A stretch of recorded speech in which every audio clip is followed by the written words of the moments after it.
Welcome back to Pikmin 2.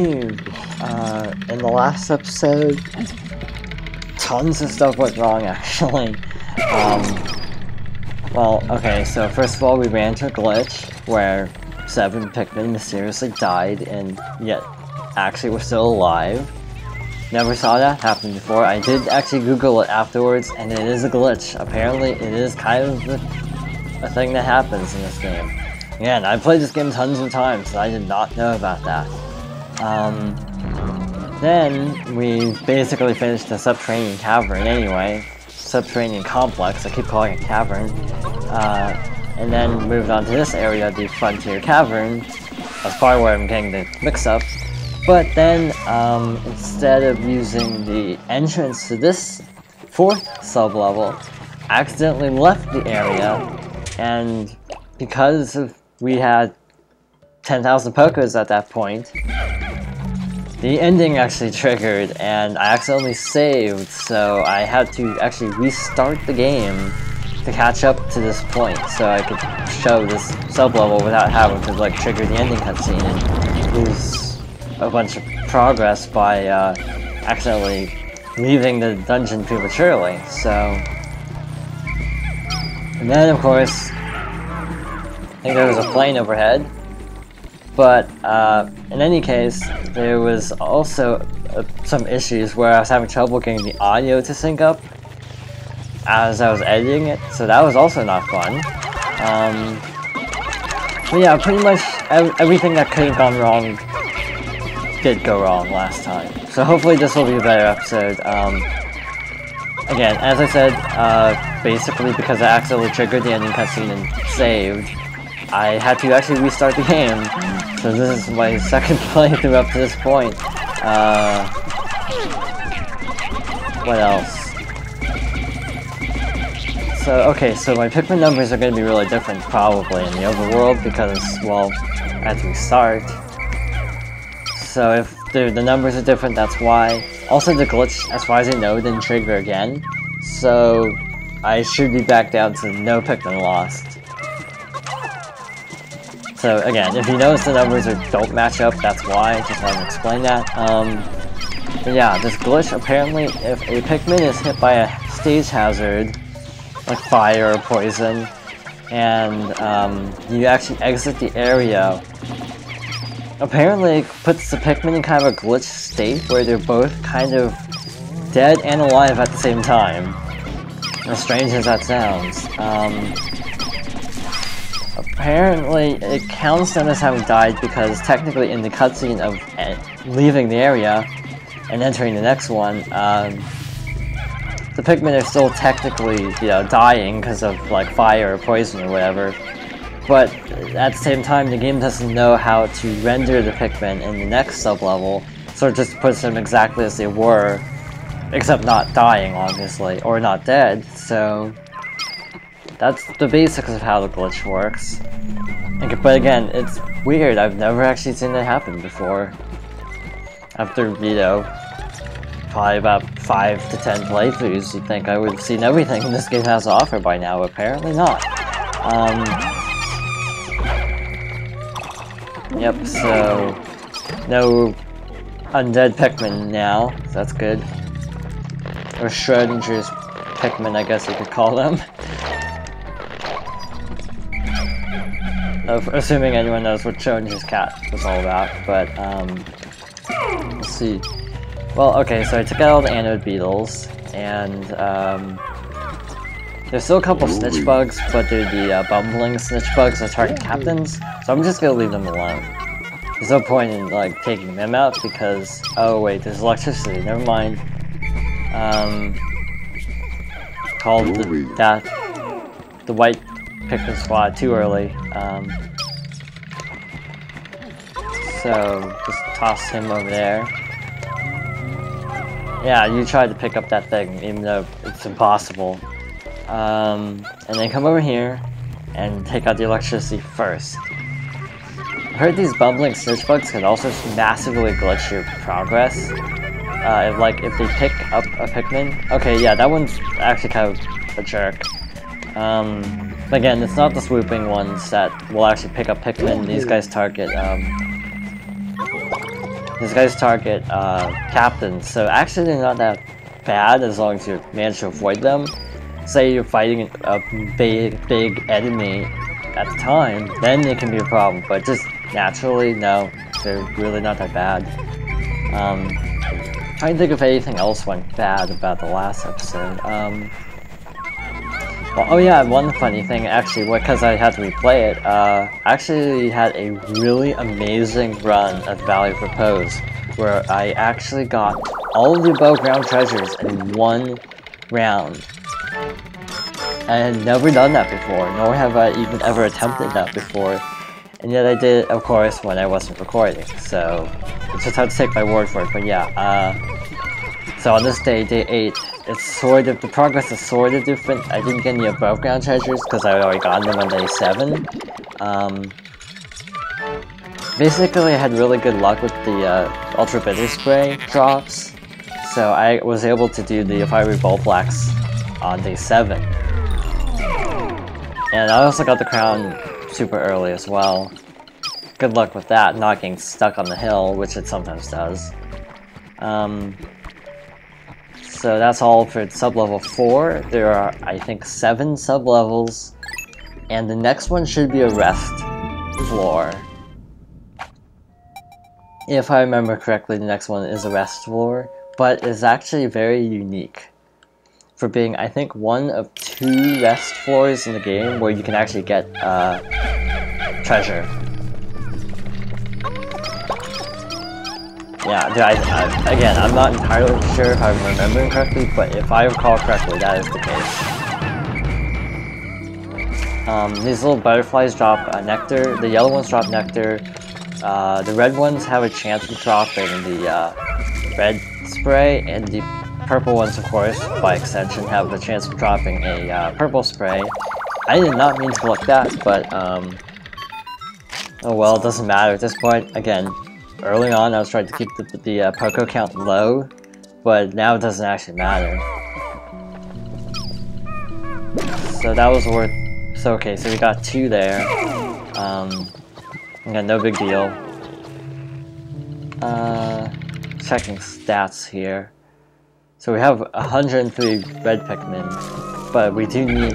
Okay, the reason I did the way I did last floor was ideally you want to have at least a few red Pikmin for the sub-level 6. But that was like the only floor with electricity, so I wanted to do that kind of early. So I don't really need yellow Pikmin in this area, but I do kind of want to have yellow Pikmin in general, so yeah. Another thing I should point out is these are new enemies that are also from Pikmin 1, actually. Mamutas, which actually can't harm Pikmin, they only bury Pikmin. And actually when they get hit by them, they actually turn to flower Pikmin. But they are not flower Pikmin otherwise. And that's the treasure of the area. This is also one of the only times when you find one of these things on a mid-floor. And this actually kind of breaks the game, to some extent, at least the dungeon parts of it, because that thing is ridiculously overpowered. Oh yeah, so I do get to demonstrate this. Yeah, I dropped this. So collect that.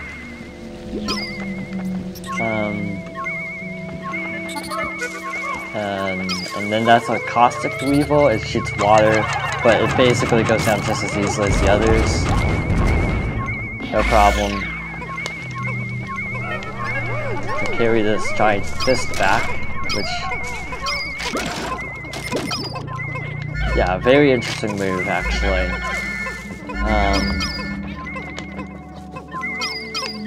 As it does actually give you a new move, which is kind of unusual. Most just give you a power-up, but this actually does give you a new move. And unfortunately, I accidentally took out every enemy on this floor, so I can't even demonstrate it right now. So Rocket Punch, it basically allows you to do like a really super powerful combo just with the captains. And it kind of breaks the end game.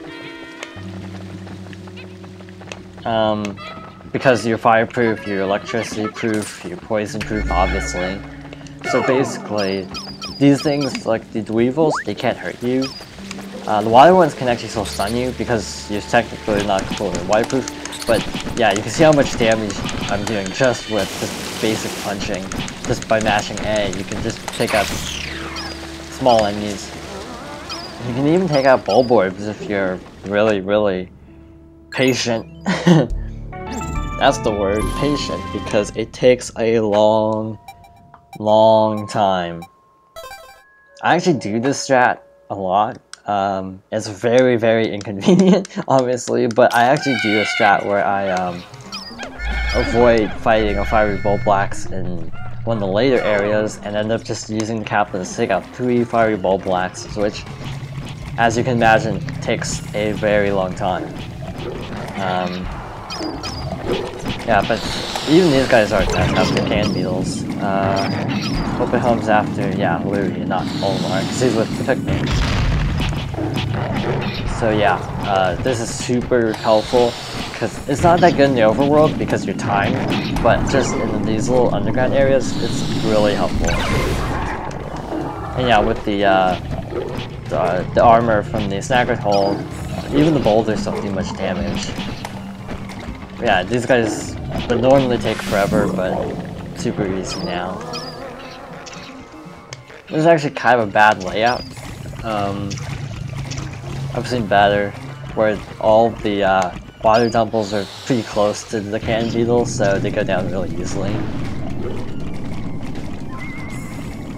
You can actually get 2, I think, in 1 hit, if you're lucky. I'd really like to take out the Bulbman, because I can't get purple Pikmin over there, and it actually is a lot stronger than it looks. Or not. I could just do this. Never mind. And luckily, all the treasures are over on this side, and the 3rd canyon beetle's over there, so I will only need to take out 2. And that guy. This little island is important. Basically, if you are gonna try to like do really risky maneuvers, you could actually throw red Pikmin on that little island, and then throw them over here. But blue Pikmin work just as fine for clearing that out. Now to take out this guy. Actually, there are 8 floors. I forgot 1. But yeah, there are 8, not 7, like I said before. So basically, this is really simple. Just kind of wait until it stops, and then swarm it. That's all. You can usually, even with 20 blue Pikmin, and blue Pikmin are kind of like mid-tier, they still can take it out really, really fast. If you have purple Pikmin, it goes super fast, but with blue Pikmin, you can usually take it down before there's even another cycle of flames. I think this takes 15? Oh, okay, only 10. That's actually kind of nice. So we can take back both at once. I'm just gonna move Olimar up here just as a time saver. Sometimes I could actually spot up here, which is kind of not easy to get Pikmin onto because of this little ledge thing, this little path. And sometimes it can spawn back there, which also is difficult because you generally have to fight with like every enemy to get that far. So having both of the treasures kind of right next to each other, relatively close, was good luck. And this is why people don't really like Pikmin 2 as much as Pikmin 1, is it is very luck driven, which a lot of people dislike immensely. I don't mind it too much. Oh, maybe just because I get good luck with this for some reason. For once, because normally I get terrible luck with random generated stuff, but for some reason I usually have good luck with Pikmin. Okay, so that takes care of that. That takes care of that floor, as far as I can remember. I'm hoping I'm not forgetting something. Oh yeah, the treasure gauge actually did empty, so... yeah, that was everything. I just couldn't remember. So sub-level 7 is another kind of dangerous one. It's actually worse if you don't do the subterranean complex. If you can get the solar system power up from that area, this actually becomes super easy. And to come to think of it, I have 100 purple Pikmin now, so I won't be worrying about that anymore. So what you want to do is come through here and just trigger these. They're falling boulders or rocks, I don't know. Because everything is super tiny in the Pikmin world, they're technically rocks, not boulders. They just seem like boulders. Just basically go through and just trigger all of them. If you get really lucky, Brock? I was just gonna say boulder and then switch to rocks, or I ended up saying Brock. This isn't Pokemon. If you're really lucky, you can end up having a rock fall directly on one of these guys, and that speeds this up a lot. And again, you want to use purple Pikmin on these guys, but you can take out the dwarf bulborbs if they're in really bad places just by punching them. With the upgrade, especially, it goes really fast like that. They're all awake now. The orange bulborbs do wake up really easily. And there, see, got taken out by one of the falling rocks. They're also more persistent, I think, so I'm just gonna do this, and then I actually don't want to hide in the corner because I'm not sure if anything's gonna fall. Doesn't look like it, but I'm still gonna kind of be careful and just kind of sit them right there. If you can get them right as they're about to fall asleep again, you can actually get in a few more hits. Because then they have to go through their animation of waking up again, and that takes a little bit of time. I think I triggered all the boulders that don't naturally drop, because some do appear only when you have Pikmin nearby. I'm pretty sure that's the spawn point for a rock, but I'm gonna put white Pikmin on it, so hopefully that helps. And I keep alternating between saying boulder and rock. I can't make up my mind, apparently. And the orange bulborbs stay awake a lot longer for some reason, and they wake up a lot more easily. I can't remember if the dwarf orange bulborbs are actually orange bulborbs, or if they're red bugs again, like the red ones are, but it doesn't really matter. I'm just clearing it out just because you never know where buried treasure. And I just looked down and yeah, there's actually treasure right here just as I was gonna say that, so I think I did take out that guy. And just because I really don't trust this area, I'm gonna just kind of be careful and just use white Pikmin. I think the boulder drops are actually set. Okay, like I think I remember reading that only a certain amount of boulders can actually drop. Like there's a limit basically. So it's not like RNG boulders or anything. It's like there's a set limit to how many can actually fall, which is actually good because if you can actually keep track, you can know when you stop being paranoid. But I can't remember how many actually can drop here, so I'm kind of being careful. I think it's 13, but then there's the buried treasure, and to be honest, that's a trap. There's no way there's not a trap right here, so I'm going to be like really on guard. I mean, this is asking for a trap. Actually, I'm going to put 10, because it's easier to call them back. Or 9. So, because if they get like stuck on this other side and can't get over here, then they'll just die, so... There are only 2 treasures, so this shouldn't take too long. Actually, this is taking forever, so I'm just gonna risk it. They're all on this side anyway, so I can call them really quickly. Apparently a boulder didn't drop. I think I might be confusing it with a different floor, but I'm pretty sure there's a couple where boulders drop as soon as you excavate the treasure.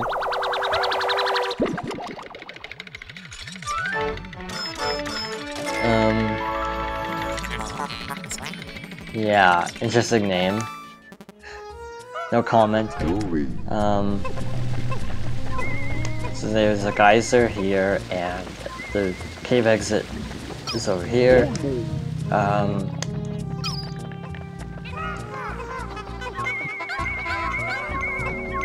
To be honest, this is actually kind of a weird area. Well, actually, because there's gonna be an ending cutscene after this, so I think I'm just gonna cut it here actually, and then finish it later. I'm not even gonna go down here yet, and like, I'm not gonna just like end it there. I'm literally gonna end it right now because you kind of need to be on your toes for the next floor. So I guess next time we'll be finishing up the Frontier Cavern and paying off all the debt. So see you next time.